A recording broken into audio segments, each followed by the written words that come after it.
الاول ممكن تعرفونا بنفسكم؟ أنا إكرام من الجزائر. وأنا دعاء من الجزائر، خصوصا من ولاية بليدة. يا مرحب بكم، يا مرحب بكم. ولاية الأغواط. في مسافه ما بينكم أكيد.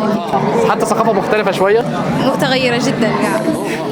طيب انا ما شاء الله شايف ان من اكتر البوثات اللي فيها حاجات متنوعه كتيره جدا، يعني انا متهيألي انتوا ما شاء الله عاملين، انا حاسس ان انا جيت الجزائر يعني دلوقتي، عاملين شغل جامد جدا. ممكن تعرفونا بقى على الحاجات اللي انتوا عاملينها؟ أكيد. أولا الجزائر ليست بلد، الجزائر قارة متنوعة، فيها الشمال، الوسط، شمال، الشرق، غرب، صحراء، وجميعها التراث وتقاليد راح تلقوها هنا في البوث تاعنا الجزائري. وهذه قاعدة جزائرية. شفتوا الشاي لاتاي، احنا نقولوا لاتاي. جميل جدا، جربته كان تحفه. وهذا اللباس التقليدي الجزائري قبائلي، والقفطان الجزائري ده رجالي. اوكي. قشابية. اسمه ايه؟ قشابية. قشابيه ده. والقفطان والكراكو الجزائري. اللي هم اللي بره دول. كتب اللي تتكلم عن الجزائر in general، والتاريخ تبعها والشهداء تبعنا والثقافة تبعنا كلها، وأهم المناطق السياحية. ومن هون هذا قديما كنا بنغسل به ايدينا. اي هذا تبع غسيل ايه بقى طيب؟ كيسمه؟ في مصر كانوا بيقولوا عليه ابريق. ما اعرفش عندكم ايه؟ احنا ثاني بريقة. يعني حاجه قريبه. ايه هذه مجوهرات القبائل. قبائل أمازيغية. هل دي متعلقه بالعرس مثلا؟ الحاجات دي بتتلبس اكتر في العرس وكده، في المناسبات وكده. بس في مناطقهم تلقاهم لابسينهم على مدار الساعة كل يوم كذا. تفاخر بالتراث بتاعهم. مناطق تبعهم. هذا عندنا طاجين. طاجين اللي نعمل فيه الديشز وكذا. وهذا نسموه البريق. البريق تاع لاتاي، هذا تاع لاتاي. وهذو يعني صحون اللي نعملها، هي اللي نحط فيها النعناع، الخبز مطلوع، احنا تاعنا مطلوع. طبق بالسعف، مخدومة بالسعف. وهذه يقولوا لها القصعة الجزائرية. ايه بقى؟ هذه تلم العائلة كامل ويقعدوا ياكلوا مصحن واحد، شغل كامل نقعدوا في هذه القصعة ونتلموا على الطعام والبربوشة نوع من انواع التجمع الاسري وكده. هذه زي ما قالت لك صديقتي، ليهم اسامي ولا بس هو لبس تقليدي مش؟ جبة قبايل. ايوه. قشابية. وكراكو وقفطان. وده الاطفال. لبسوه للاطفال في المناسبات. في العراس. عادي برضه. تبع العاصمة. وهي القاعدة تبع الصحراء. العادات اللي هي بتبقى على الارض اصلا. تبع على الارض. هي للترحيب بالضيوف، اي ضيف يجي عندهم يعملوا له كذا. وهذا الشيء يسموه جهاز العروس. جهاز العروس اللي هو بيبقى جواه ايه مثلا؟ بقى جواه الملابس تبعها. الملابس اللي هي الحاجات بتاعتها. تروح من بيت والدها لبيت زوجها. دلوقتي ولا ده كان زمان؟ كان زمان. اوكي. دلوقتي شنطه بس. كان زمان شنطه. دلوقتي شنط بس. اوكي.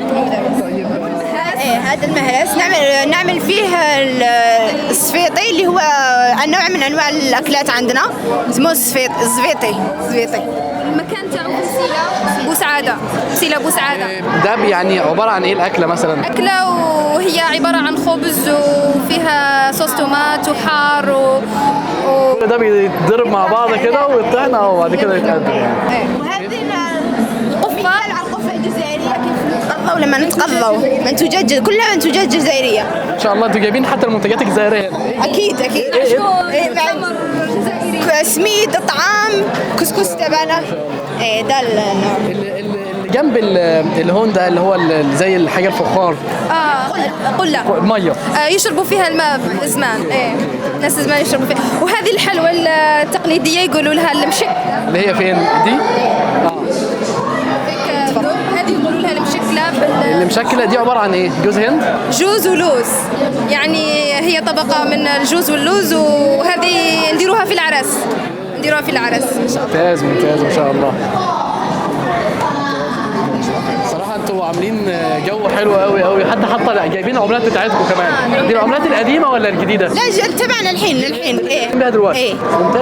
يعني من زمان واحنا شغالين بدي. ممتاز جدا. الله يخليك. طيب يعني بالتوفيق ليكم يا رب، وانا من اكتر البوتات اللي دخلت فيها حسيت فيها بتنوع رهيب يعني. ميرسي جدا وان شاء الله.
Now leave the stage.